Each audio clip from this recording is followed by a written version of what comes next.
Então vamos lá, irmão, irmã. Hoje o tema é Apocalipse, desvendando Apocalipse. Nossa aula hoje, ela é uma aula introdutória. Então o que a gente vai trabalhar aqui são conceitos diretos, né? Conceitos que a gente pode trabalhar para entender como que funciona esse livro tão interessante da Bíblia, porque eu acredito que todos os livros são maravilhosos da Bíblia, mas acho que não tem um livro que desperte tanta curiosidade. Pode ser crente, não crente, de outras religiões, pode ser quem for. Todo mundo tem curiosidade de conhecer e entender o que é o Apocalipse. Então a gente vai entender aqui, né? Valmirene, boa noite também. Não sei se eu te falei seu nome, tá? Caso eu esqueça de alguém, me perdoe. Edilene, agora também, tá? Então, entrando agora no estudo propriamente dito. Quando a gente fala do Apocalipse, como a gente entende? Primeiro, vamos olhar aqui o texto bíblico, o que a palavra de Deus fala. Hoje, esse texto é o texto inicial, primeiro capítulo, né? Capítulo 1, versos de 1 a 3, eu vou ler aqui para vocês, podem vir acompanhando. Revelação de Jesus Cristo, que Deus lhe deu para mostrar aos seus servos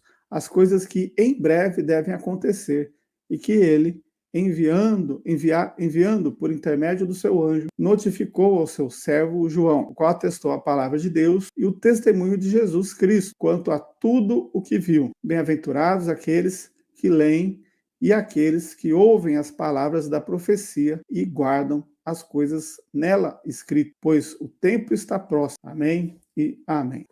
Então o livro começa com João descrevendo essa revelação que vem da parte de Jesus Cristo para ele. Quando João recebe essa mensagem de Deus, né, de Jesus especificamente falando, ele recebe após a ressurreição. Jesus já havia ressuscitado e ele visita de forma espiritual João, de forma que ele é arrebatado em espírito. O texto fala que ele foi tomado pelo poder de Deus de uma forma tão sobrenatural e que Jesus foi passando para ele as informações da revelação do Apocalipse. E aí foi assim que nasceu, né, o livro de Apocalipse. Quando a gente fala desse livro, aqui só para a gente mencionar, é uma coisa muito importante na Bíblia, tá, irmão? Nada acontece no mundo que Deus não tenha planejado ou permitido. Ele é soberano sobre a história e governa todas as coisas de acordo com o seu propósito. Então, a regra básica que nós entendemos sobre Deus é que Deus é soberano a ponto de que todas as coisas já foram planejadas por ele. Desde antes da fundação do mundo, o Senhor, ele é tão poderoso, ele é tão grandioso, ele é tão magnífico que ele foi capaz de planejar todas as coisas sem que mesmo elas ainda existissem. Logo, que a Bíblia declara que essa soberania de Deus ela mostra para nós que desde o Gênesis até o Apocalipse, tudo já está revelado por Deus. Deus colocou na Bíblia, você quer saber qual é o passado, qual é o presente, qual é o futuro?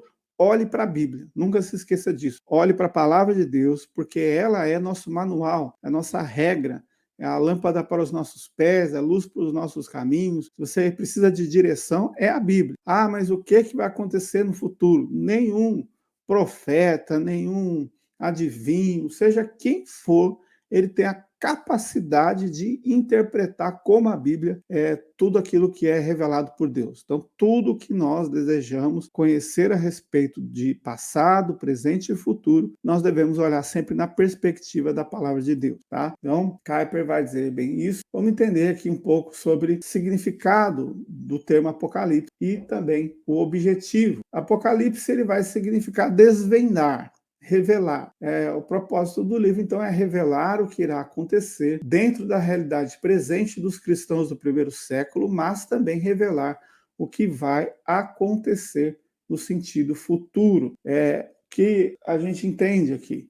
Por exemplo, quando a Bíblia foi escrita, essa Bíblia que está aqui nas nossas mãos, ela foi escrita com dois propósitos. O primeiro propósito é de falar para aqueles cristãos que estavam ali naquele momento, dizer a eles o que eles precisavam ouvir no sentido de palavra de esperança. Qual o contexto deles ali? Eles eram um contexto de perseguição. João estava exilado por causa da pregação do evangelho na ilha de Patmos. Então, quando João recebe de Jesus essa profecia, ele precisava de uma palavra de esperança para ele naquele momento. João foi um instrumento de Deus para que a mensagem de Jesus chegasse àquelas igrejas naquele momento. Porém, é o que eu falei aqui no texto, a revelação ela é para o momento daquela época, primeiro século da era cristã, os crentes daquele momento, mas ela também é para nós aqui hoje, que a Bíblia ela tem sempre esse caráter de falar para nós, tanto a história ocorrida, quanto aquilo que é para nossa edificação. Se eu ler um texto de Gênesis, coisa que aconteceu há milênios atrás, eu vou ler aquele texto, vamos supor, eu leio uma história de Abraão. Deus promete a Abraão, ó, sai da tua casa, da casa dos seus parentes, vai para a terra que eu te mostrarei e eu vou fazer de você uma grande nação. Deus faz uma promessa a Abraão. Essa promessa de Abraão, ela é para mim? Não necessariamente, porque você pegar a promessa de Abraão para você, você vai dizer, então eu preciso ter um monte de filho. Mas você vai entender que Deus é que dá a direção para Abraão, é o mesmo Deus que também dá direção para a sua vida. Ou seja, a Bíblia ela pode ser interpretada com promessa para o personagem que é citado nela, para aquela pessoa que viveu naquele período, mas ela também é interpretada como um símbolo espiritual para nós também, hoje no presente. Então a Bíblia tem esse caráter, e Apocalipse vai ter essa estrutura também. Ele é um texto, só que diferentemente, ele é um texto que apresenta o passado, e ele é um texto que fala o nosso coração para o presente, mas ele também explica o que vai acontecer no futuro, tá? Então, espero que vocês estejam entendendo, entendendo um pouco o contexto histórico aqui de Apocalipse e cultural. O livro de Apocalipse, então, ele foi escrito por João. Quem foi o João? Foi o discípulo amado, aquele que era o mais próximo de Jesus. João, não o Batista, tá? Que tem o João Batista e tem o João discípulo amado. Esse João, então, escreve durante esse período que ele foi exilado na ilha de Patmos, que é uma região a gente pode dizer ali, região da Turquia, hoje, nos dias de hoje, tá? No final do primeiro século, em meio à perseguição aos cristãos do Império Romano. E ele, então, foi o autor, de fato, desse texto, dessa carta, tá? O outro ponto importante aqui do livro de Apocalipse é um livro que ele se dirige inicialmente para 7 igrejas. Você pegar a sua Bíblia aí, você abrir a sua Bíblia em casa, seja qualquer Bíblia, tá? Se você abrir a Bíblia, católica, evangélica, seja qual for a Bíblia, você vai ver que no livro de Apocalipse, ele diz carta às 7 igrejas da Ásia Menor. Essas igrejas, né, que a gente tem aqui são Éfeso, Esmirna, Pérgamo, Tiatira, Sardes, Filadélfia e Laodiceia. Portanto, no entanto, a mensagem e as visões contidas no Apocalipse, elas não se limitam a essas igrejas do primeiro século. Elas têm um significado mais amplo e pode ser aplicado a todas as igrejas e crentes ao longo da história. E essa é uma parte muito importante. Toda a igreja, ela deve entender o texto de Apocalipse como uma mensagem para ela. Porque nas 7 igrejas, a gente vai ler isso mais precisamente na próxima aula, mas as 7 igrejas, cada uma fala especificamente de uma questão espiritual e que tem tudo a ver com problemas que acontecem também na vida de cristãos hoje e na vida de igrejas hoje. Existe uma teoria que cada igreja representa um período da história da igreja. Eu não acredito nessa teoria, porque eu acho que cada igreja ali, ela representa uma questão espiritual que tem que ser trabalhada na igreja hoje em dia. Às vezes uma situação serve para mim, outra situação já serve para você que está assistindo essa live, e outra situação vai servir para uma outra pessoa em outro lugar, em uma outra época, em uma outra circunstância. Então, continuando aqui, o destinatário é para as igrejas, estilo literário, tá? Como que a gente interpreta o livro de Apocalipse no seu estilo, como ele foi escrito. Então, ele tem a linguagem de Apocalipse, que é um estilo literário.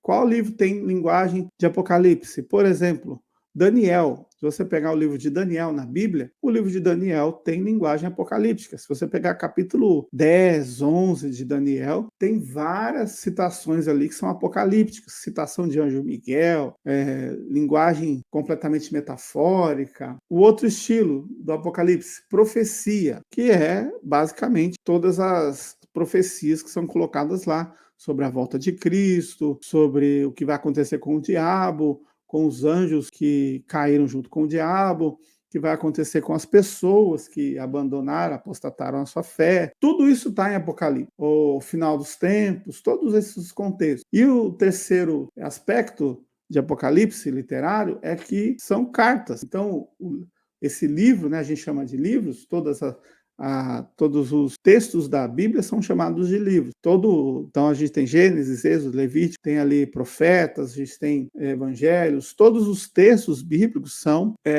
fechados em livros. São 66 livros na Bíblia. E Apocalipse também é considerado um livro, mas, mesmo sendo um livro, é uma carta endereçada a essas igrejas, conforme a gente pode observar. Tá? O Novo Testamento, para quem tiver com Bíblia aí, conhece a Bíblia, se você apenas está começando agora, está começando a aprender agora, então você vai ver aqui, a gente tem vários livros, e aí a gente tem vários desses livros que são cartas, Coríntios, Efésios, Romanos, carta de Paulo a Timóteo, carta de João, tem vários, né? Primeira, segunda, terceira João, e etc. Todas são cartas, tá? Então, esse estilo literário, esses são os estilos literários. As características que são muito pertinentes ao livro de Apocalipse. Por exemplo, imagem simbólica. Então, o Apocalipse ele usa uma grande variedade de imagens simbólicas, como bestas, dragões, selos, trombetas, taças. E esses símbolos são usados para representar conceitos espirituais e eventos. Tá? Porque, por exemplo, vai citar ali besta, serpente, está falando do diabo, está falando. A gente tem taças que vão representar ações de Deus que são derramadas como se fossem iras, estrelas, né? A gente tem vários símbolos que são citados aqui em Apocalipse e que não dá para interpretar de forma literal, tá? Tem uma coisa em mente, não? Apocalipse não é para ser interpretado literalmente, é daquele jeito, pronto, acabou.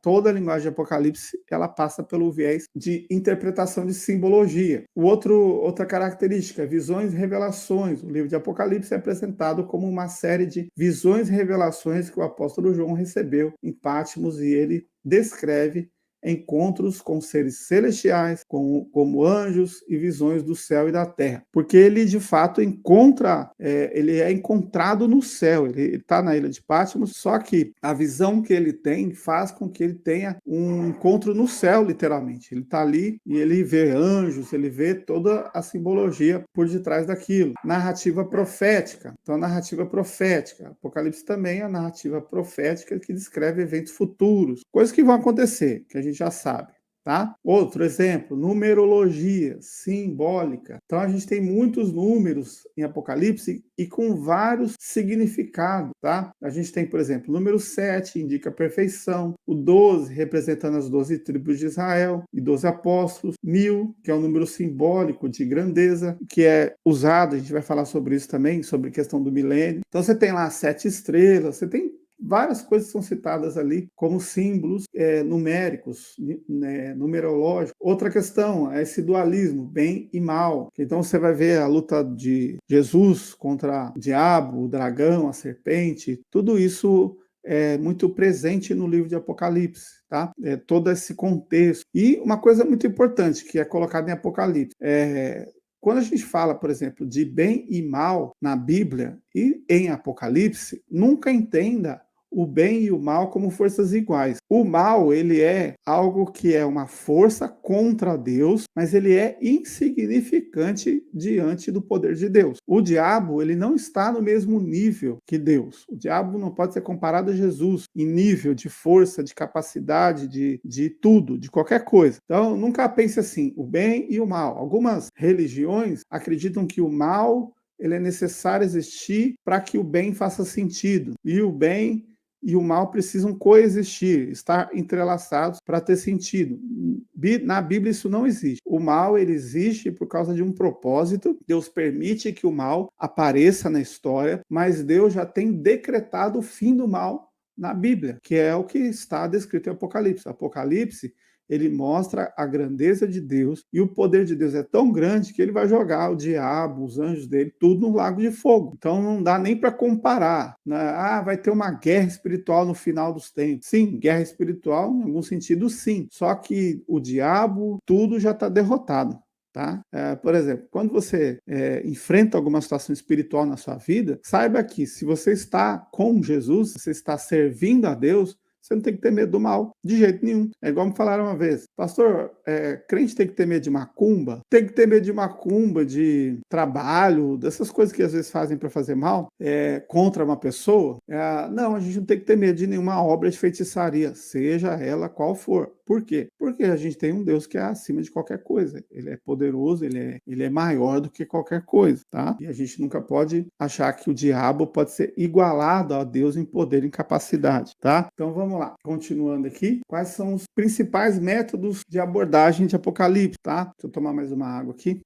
Quando a gente fala dos métodos de abordagem, irmãos, vocês estão entendendo? Se eu estiver falando difícil, por favor, pode colocar no chat aí, pastor, não entendi. Se você tiver dúvida, coloca no chat, pastor, tá difícil aí. Tô tentando entender, mas não tô conseguindo. Não precisa ficar com vergonha, pode colocar. Se estiver entendendo, coloca aí, ok, tá? Só para eu saber que vocês estão comigo na live. Então, os principais métodos de abordagem do livro de Apocalipse. A gente tem o que é chamado de método preterista. Como é que funciona isso? Esse método preterista. Método preterista, ele considera que as profecias do Apocalipse se referem a eventos que aconteceram no primeiro século, como a destruição de Jerusalém em 70 depois de Cristo, e a queda do Império Romano. Esse método enfatiza o contexto histórico do... Show, obrigado, Dani. Contexto histórico do livro e sua relevância para os cristãos da época. Então, o que isso representa, irmão? Só para explicar a ideia desse método preterista. O método preterista, em alguns acham que, por exemplo, que as profecias do Apocalipse, elas aconteceram já até o ano 70, que é da destruição do templo. Melhor, talvez até o final do primeiro século, que eles vão dizer, por exemplo, que houve a queda, que houve a destruição do templo de Jerusalém, todo esse contexto. Então, muita gente acha que, por exemplo, Nero era o anticristo, que o Império Romano era parte de todo o contexto daquilo que é descrito como profecia, tudo isso, tá? Tudo isso. Quando a gente fala da questão do método preterista, eles acreditam que tudo já aconteceu. Só que, na realidade, que a gente vê biblicamente que ele é uma interpretação que ela não condiz com a realidade. Porque quando a gente vê Apocalipse de forma bem profunda, a gente percebe que muitas das coisas que estão ali, de fato, ainda não aconteceram. O segundo método é o método futurista, que já é um outro extremo. Por quê? O método futurista, ele entende que as profecias do Apocalipse se referem a eventos que ainda vão acontecer no final dos tempos, que é o que está no capítulo 4 até o capítulo 22, como, por exemplo, a tribulação, o milênio, a segunda vinda de Cristo. E esse método enfatiza a expectativa dos cristãos pelo cumprimento da promessa de Deus. No entanto, ele também pode ser especulativo e sensacionalista e ignorar o significado do livro para os cristãos de todas as épocas. Então, qual que é o problema do futurista? É de achar que tudo que está acontecendo é Apocalipse. Vocês já viram, por exemplo, viu uma luz no céu, é sinal de Apocalipse. Deu um raio em tal lugar, é Apocalipse. Então tem pessoas que, por exemplo, elas fazem um terror psicológico com as pessoas, com a sociedade, dizendo que tudo é final dos tempos, tudo é anticristo, tudo, e isso é um problema. Então essa visão futurista e exagerada, ela às vezes ela pende exatamente para esse sensacionalismo. Então, como eu como cristão devo interpretar? Eu olho para o que acontece, eu entendo da seguinte forma: olha, sinais estão presentes, isso não é algo que a gente tenha dúvida. Mas a gente não pode olhar tudo, olha, aconteceu um negócio aqui, é fim dos tempos. Não é bem assim, no sentido de olhar tudo como uma calamidade, tá? Mas no sentido de sempre olhar como uma esperança. A gente sabe a hora que Jesus vai voltar? Não sabe. A gente só sabe que ele vai voltar e que as características do Apocalipse já estão presentes na nossa vida, tá? Então, próxima interpretação, além do futurista, a gente tem o método historicista. Ele interpreta que as profecias do Apocalipse descrevem os principais acontecimentos da história da igreja desde o primeiro século até o retorno de Cristo. Esse método enfatiza a soberania e a providência de Deus na condição dos eventos mundiais. No entanto, ele também pode ser arbitrário e subjetivo na identificação do símbolo e das datas do livro com os fatos históricos. Muitos historicistas atrelam o anticristo ao papado e ao Império Romano, tá? Por exemplo, todo método ele não pode ser levado ao pé da letra. Por exemplo, eu acho que o método historicista ele é mais equilibrado do que o preterista e o futurista. Mas alguns historicistas eles já definem algumas coisas. Então eles vão falar assim, é como citei aqui, o anticristo é o Papa, isso aí era algo que era defendido muito ainda, por exemplo, até década de 40, 50, acho que até 70, anos 70, havia ainda nos círculos de teologia a ideia de que o Papa era o anticristo. Então, essa ideia já não é de hoje, tá? É antiga. E não estou dizendo que é, tá? Vou deixar isso bem claro. Não estou afirmando que é, não tem como eu dizer que é. E que o Império Romano é essa questão da Babilônia e tal. E aí a gente percebe que, de fato, não é. Existem situações que remetem a isso, mas que não necessariamente significam que seja, tá? O anticristo, na minha visão, não foi revelado ainda. Algumas coisas ainda vão acontecer e a gente tem que ter a compreensão de que a gente está vivendo o final dos tempos, mas ainda não estamos completamente no final dos tempos. O último método é o método idealista ou eclético. Considera que as profecias do Apocalipse não se referem a um tempo específico, mas a princípios atemporais que se repetem ao longo da história, como o conflito entre o bem e o mal e a perseguição e a vitória dos fiéis. Esse método enfatiza caráter simbológico e espiritual do livro e sua aplicação para os cristãos de todas as épocas. No entanto, ele também pode ser vago e abstrato. Então, o que vocês percebem? Nem toda a interpretação ela é perfeita, tá? E a gente tem que olhar para as interpretações, tirar o que é bom delas. Toda interpretação tem um princípio bom e absorver o que é bom e tirar aquilo que é ruim.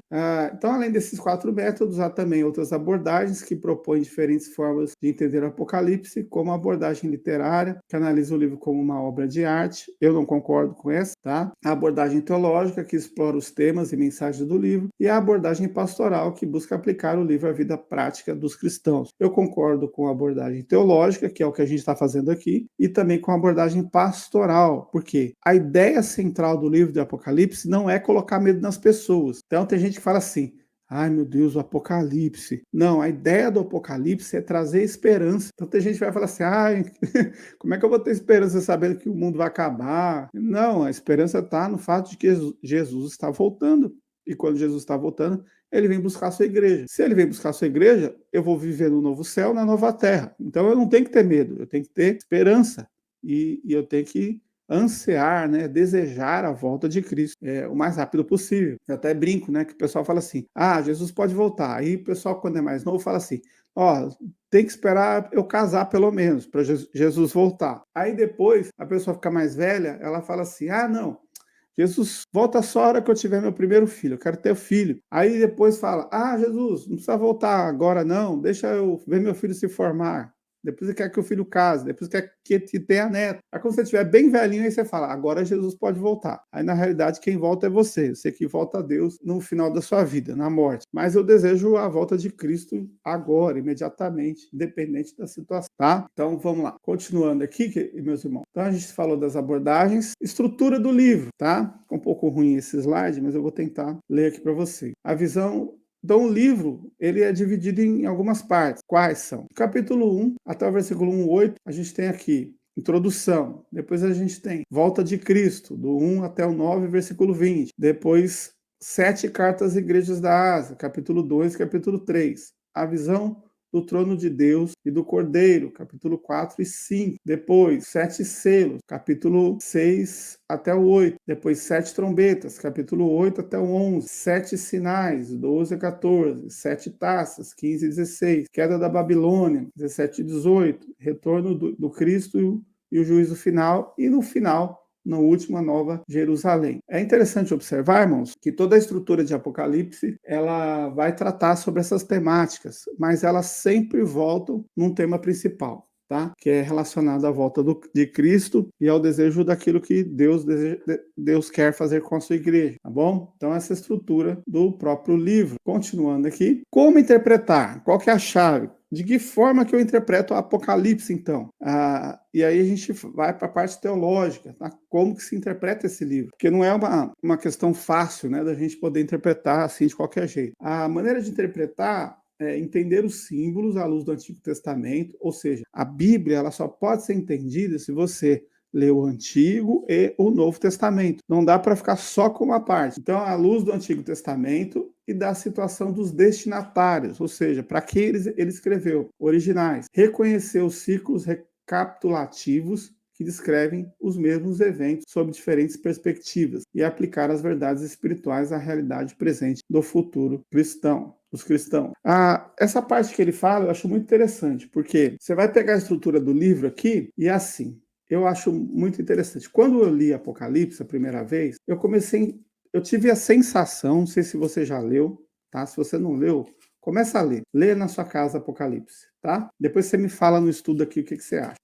Quando você começa a ler Apocalipse, você vai percebendo que é um livro que ele vai repetindo. A partir do capítulo 4, começam as profecias sobre o fim do mundo e a volta de Jesus. Então ele vai falar aqui, ó, visão do trono, visão dos selos. Cada capítulo é como se ele contasse a mesma história de pontos de vista diferentes. É como se eu, por exemplo, eu conto a mesma história na minha visão, e aí a Nalva conta a mesma história que eu estou contando na visão dela. E depois a Raquel, a Valmirene, ou seja, cada um de nós aqui contando a mesma história, só que do ponto de vista que você viu a história acontecer. Por exemplo, às vezes eu conto uma história, eu falo, eu fui na rua e aconteceu um acidente e tal. Eu consigo perceber detalhes que você não vai perceber, mas você às vezes vai dizer, olha, eu vi outros detalhes naquele acidente, eu vi pessoas, e cita pessoas diferentes, situações diferentes que aconteceram no mesmo fato. Então o Apocalipse, ele faz bem isso, ele apresenta a mesma situação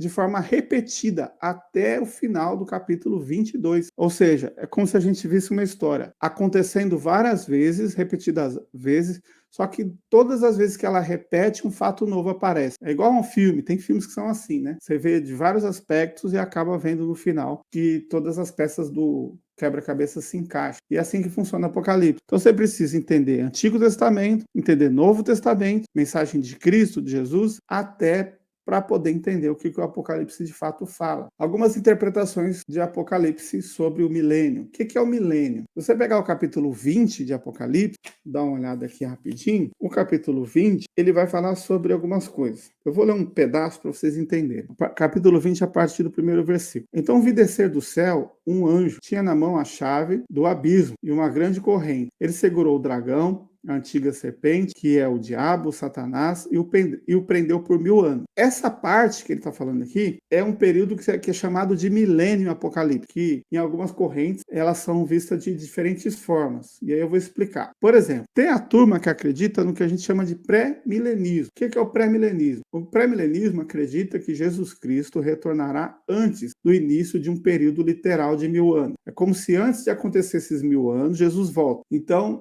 durante esse milênio, Cristo governará fisicamente sobre a terra e os santos ressuscitados reinarão com ele. Tudo isso aqui surgiu da interpretação de Apocalipse, tá? Através do que leram em todo o livro. E aí alguns acreditam, tá? Que haverá uma restauração literal de Israel, ou seja, eles acreditam no governo de Israel completamente restaurado, como era na época de Davi e Salomão, como nação, e uma série de eventos proféticos relacionados ao Apocalipse. Essa visão é caracterizada pela expectativa de uma primeira ressurreição, juntos antes do milênio, e uma segunda ressurreição dos ímpios após o milênio. Então a ideia deles é que acontecerá 2 ressurreições. Pastor, não estou entendendo. É só uma explicação por cima.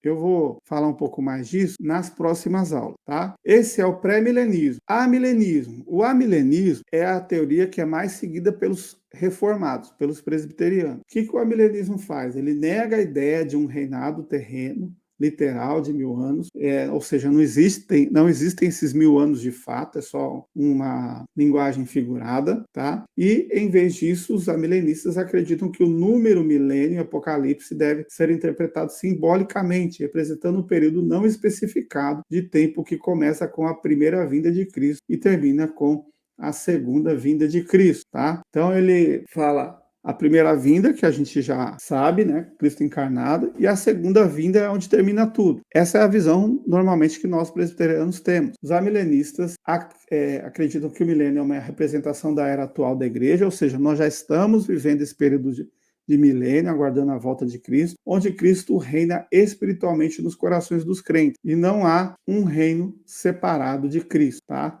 Então essa é uma interpretação a respeito desse período de milênio. Quem nunca ouviu falar disso, tá? Aproveita para estudar e depois na próxima aula pode fazer pergunta para mim, tá? Pós-milenismo, terceira corrente, tá? O pós-milenismo ensina que através do evangelismo e da pregação do evangelho, a influência do cristianismo se espalhará por todo o mundo e melhorará progressivamente as condições sociais e morais. Essa melhoria gradual culminará em um período de paz e justiça na Terra, frequentemente associado ao milênio. Charles Hodge observa que os pós-milenistas acreditam que Cristo retornará após esse período de progresso e que a primeira ressurreição refere-se a uma ressurreição espiritual que ocorre antes da volta de Cristo, tá? Então, irmãos, tô com muita coceira no nariz por causa de renite, mas vamos lá, voltando aqui. São teorias, tá? Então, é teoria que Jesus volta antes, Jesus volta depois, isso são várias interpretações. O que eu posso dizer aqui para vocês em relação a isso? Eu posso dizer o seguinte, quando a gente olha para o Apocalipse, uma certeza a gente sabe, que é muito clara para mim, Jesus vai voltar. Jesus está voltando. Os sinais da volta de Jesus já estão acontecendo. E o que eu devo fazer como alguém que crê em Deus? A Bíblia diz que é o seguinte, que todo aquele que crer em Jesus será salvo. João capítulo 3, lá pelo versículo 17. Porém, aquele que não crê será condenado. Por quê? Vamos supor que nesse instante Jesus esteja voltando. Se Jesus voltar agora, o céu se abrir, a trombeta tocar, acabou o tempo para quem não se arrependeu. Então não adianta você olhar para Jesus e falar, Jesus, eu me arrependo. Não, você tem que buscar Jesus agora. Porque imagine se Jesus voltar essa noite. A Bíblia tem um versículo que ele fala, louco, esta noite te pedirão a tua alma. Sabe o que significa isso? Que se Jesus voltar agora, para onde vai a tua alma? Então o Apocalipse é sobre isso, sobre esperança. É sobre entendermos que nós estamos aqui de passagem nesse mundo. Tudo que a gente faz aqui, trabalha, constrói, é para esse momento pequeno, ínfimo. E o que a gente está construindo na realidade não é terreno, é espiritual. Não é material, é espiritual. Então a mensagem que eu quero deixar para você, com a visão desse livro que nós estamos estudando,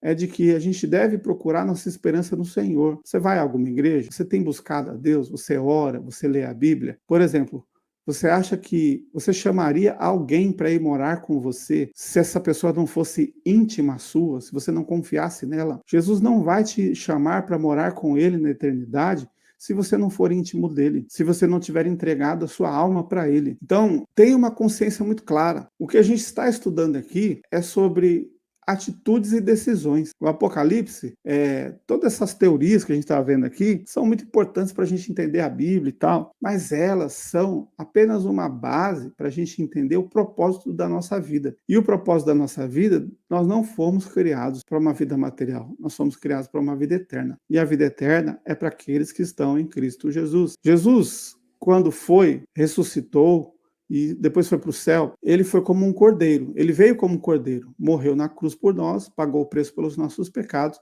e subiu aos céus. Quando Jesus voltar, ele não virá mais para simplesmente derramar amor. Não é isso que a Bíblia fala. O amor está disponível para nós agora. Então, a gente tem que amar a Deus agora, entregar nossa vida para Jesus agora, viver para Jesus agora, porque quando o Apocalipse de fato se cumprir e Jesus vier buscar a igreja dele, que ele descer para buscar a igreja dele, ele vai vir para impetrar a justiça. É disso que o Apocalipse fala. Então, por isso que eu falo, para o crente, o Apocalipse é esperança, porque ele sabe que ele ama Jesus e que ele entregou a sua vida para Jesus. Então, se Jesus voltar agora, ele está feliz. Agora, para o descrente é muito triste, porque ele vem para derramar taça, ele vem para cumprir o juízo de Deus. Jesus, ele é o advogado daquele que crê, só que para que não crê, ele é o juiz. A Bíblia vai dizer em Apocalipse mesmo, lá para o final dos capítulos, capítulo 22, que felizes são aqueles que têm as suas vestes lavadas no sangue do Cordeiro. Sabe o que significa isso? Que aquele que Jesus morreu por ele